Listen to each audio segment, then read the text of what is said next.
आज शेवटी तो दिवस आलाच की सिंगल संघटनेचा आमचा भाऊ आज मिंगल होणार होता. भावाच्या हळदीमध्ये एवढं नाचलो की सकाळचे 4 कधी वाजले माहितच नाही पडलं. 5 वाजता आम्ही झोपलो आणि सकाळी 7 वाजताच मोठ्या आईने उठून दिलं. त्याला म्हणे पटापट तयारी करा, आपल्याला लवकर जायचं आहे. आपल्या भावाला जरा लग्नाची जास्तच घाई झाली वाटते कडे. सगळ्यात पहिले तयारी करून बसेल आहे. म्हटलं मग आपणच कशाला मागे राहता, पटकन मी नाही तयारी करून घेतली. सोबतच भाषेची आणि भाषेची बी तयारी करून दिली. आणि बाहेरून नरदेवाची गाडी बी सजवून घेतली. हातवात त्याला सुलतान परिवाराचे बॅनर बी लावून टाकले. बस लग्न लावायला निघलो होतो तेवढ्या ते भाऊ भेटले. मग काय त्याच्यासोबत थोड्या वेळ बोललो, तिथून डायरेक्ट थेट आलो आम्ही पिंपरी गाव. मंदिरात आल्याबरोबर पोरं भेटले. म्हणत किती वेळची वाट पाहू राहिलो दादा तुमची. मग काय त्या सगळ्यांनाच व्हिडिओ घेऊन घेतला आणि आपल्या भाव जोडून बसलो. भावांनो, ज्यांचं लग्न अजून झालं नाही किंवा होणार आहे त्यांनी हा व्हिडिओ पूर्ण पहा बरं. कुठं ना कुठं तुमच्याही कामात येईल की लग्नात असं बी काही करावं लागते.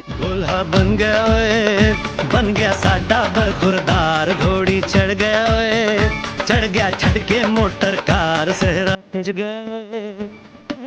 गया दिल वे था दुनिया द्वार खड़ी, सजन संग जाने को तैयार, नच ले ओ यारा हो।